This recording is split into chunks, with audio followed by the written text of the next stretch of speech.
welcome to the July monthly market report. I'm glad you've joined us. We're doing it here on Zoom. We're not doing it live like we did the last couple of months, but I'm excited to get this started, and thanks for joining us. All right, so let's go ahead and get started. And where I want to start today with this monthly market report is the unemployment report. And so if you can see here, I'm going to share my screen and we'll start talking about that. The consensus was for just over 3 million jobs to be added in June, and 4.8 million jobs were actually added, almost 50% more jobs coming back to the market after we saw the months prior, losing jobs. We saw last month we gained jobs, but coming into this month, gaining 4.8 million jobs, more than we've gained in the history of unemployment reports. And really those jobs came from a number of different areas. I want to break that down real quick for you. First, we've talked about this being a service industry led recession. And we know in leisure and hospitality that 2.1 million jobs were added in that category. 740,000 in retail. We've talked a lot about that.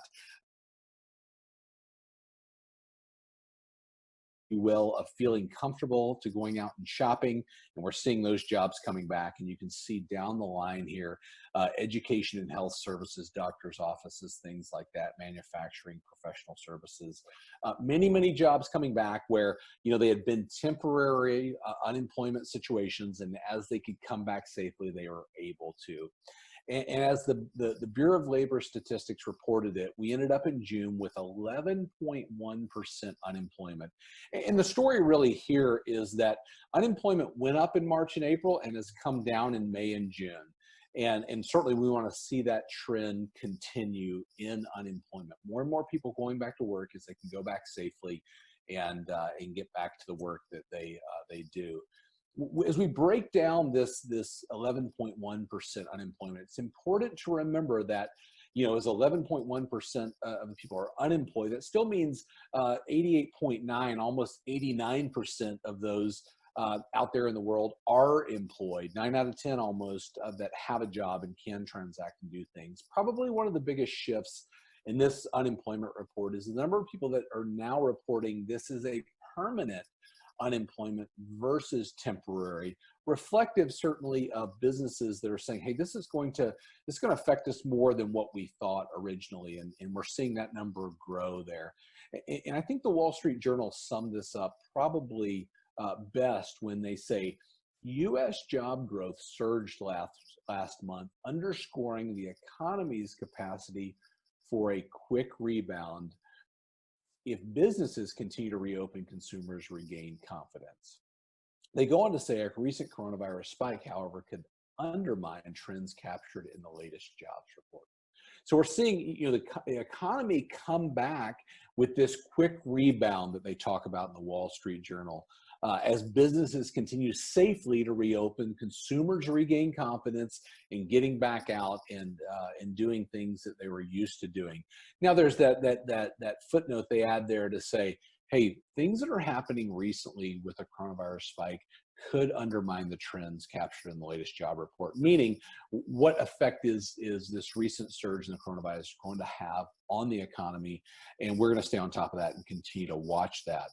But they go on to say, as temporary unemployment drops, permanent job loss keeps rising. A little bit of a sober thought there as we look at unemployment dropping, like we talked about.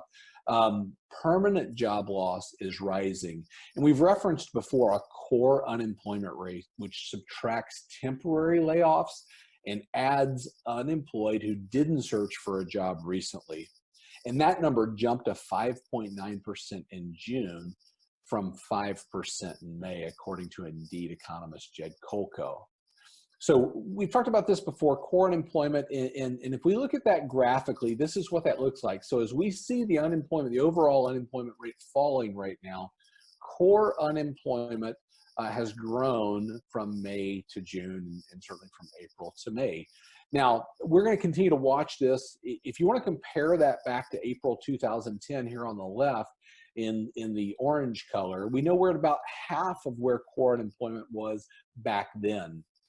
And so as we start to look at this, it brings up a lot of questions. How is unemployment going to affect the overall economy? How is it going to affect our business? And it brings a lot of questions into, are we about to see a wave of foreclosures? Now, we've covered a lot of this, and we've talked about, how we see the foreclosures playing out and how this is different from 2008. But Black Knight brings some very good information here, and they tell us of all the active forbearances, meaning those that have paused their mortgage payments due to financial hardship, unemployment, things like that. So of all of active forbearances, which are past due on their mortgage payment, 77% have at least 20% equity in their home. And if you look at this graph, you can play that out and see that 90% have at least 10% equity in their home. So what does that mean? And they summarize in the report, the high level of equity today provides options for homeowners, policymakers, mortgage investors, and servicers in helping to avoid downstream foreclosure activity and default-related losses. So this question of how is unemployment going to affect the housing market is a big question right now. And we know that forbearance was enacted to help people survive this economic storm, but yet it's causing people to say, okay, could we see foreclosures coming to the market with the number of people that don't have a job? So when we look at the Black Knight information, I want to talk about that for just a minute, looking at the number of people that have significant equity.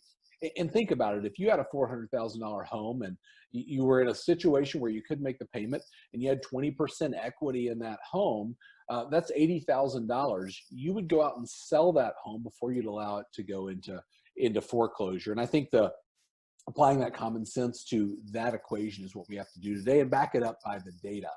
But unemployment's a story we're going to continue to watch, but a lot of questions coming out of that. But seeing the overall unemployment rate come down, but core unemployment rate tick up just slightly.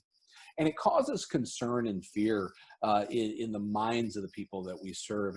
And I want to go here real quick from a LendingTree study that says 87% of home sellers are concerned their home won't sell because of the pandemic and resulting economic recession.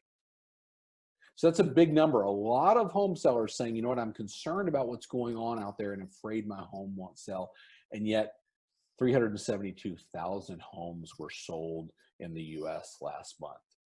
And so we need to get that information out there, and we need to be able to communicate that the number of people that are looking for homes and buying homes today remains extremely strong.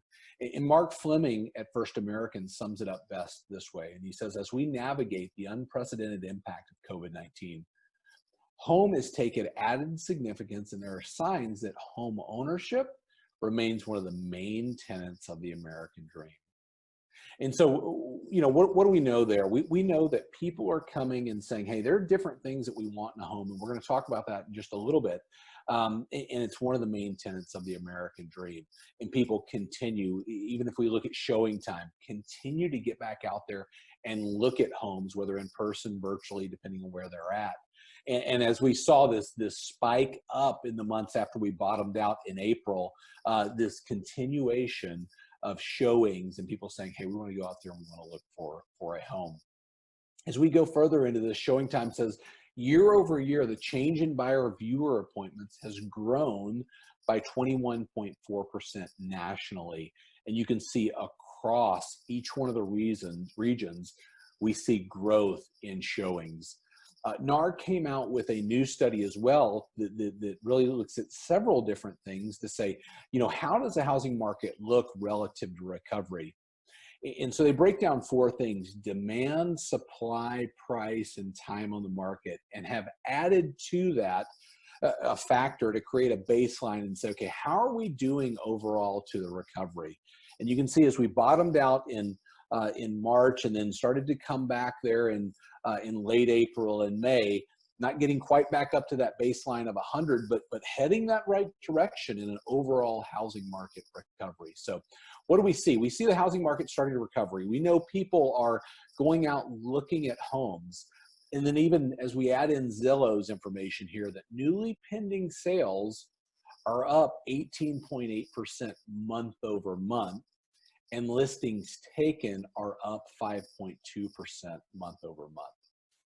But here's the interesting thing: total listings are down year over year, a little over 20%, and new listings taken are down 16.6% year over year. So as there's activity coming back in the market, there just isn't the available inventory in the market for those that want to buy.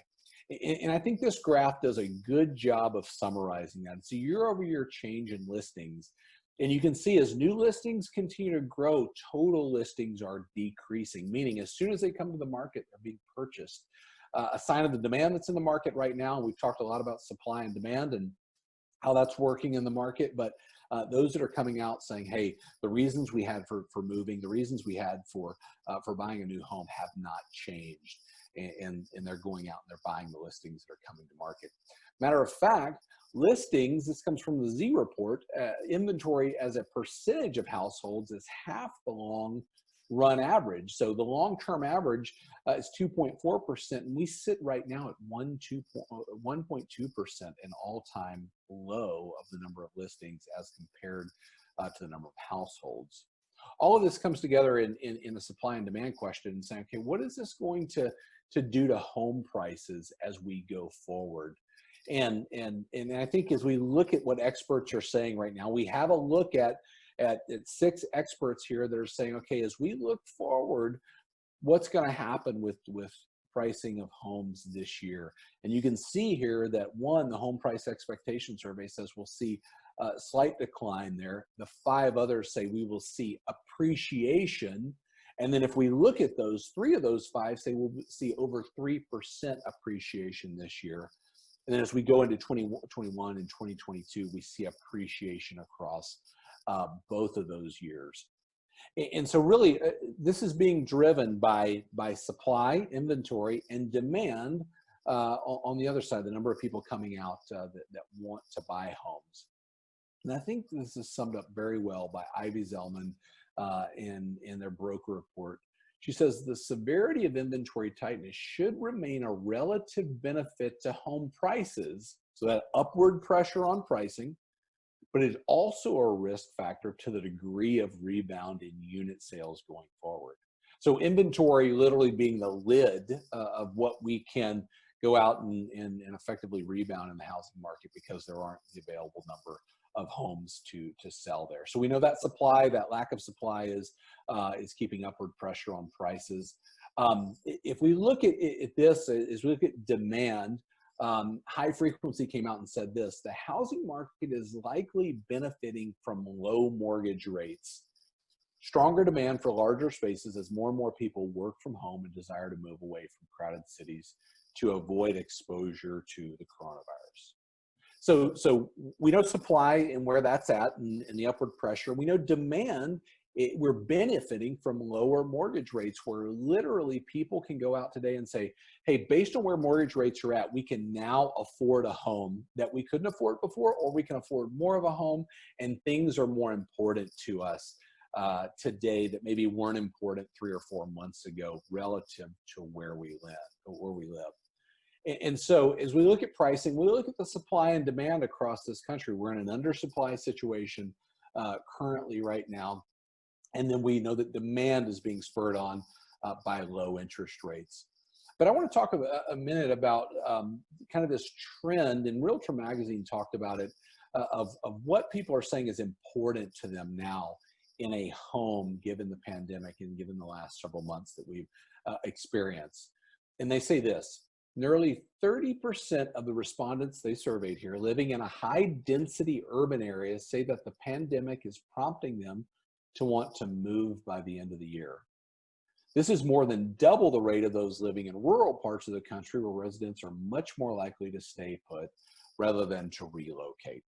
So what are they saying right here? People living in dense or urban areas want to get out and say, okay, we want to live in a less dense area. And maybe there are things that are important to them. If you're living in a condo or in a high rise, they say, I want a backyard, or I want more space, or I want something like that.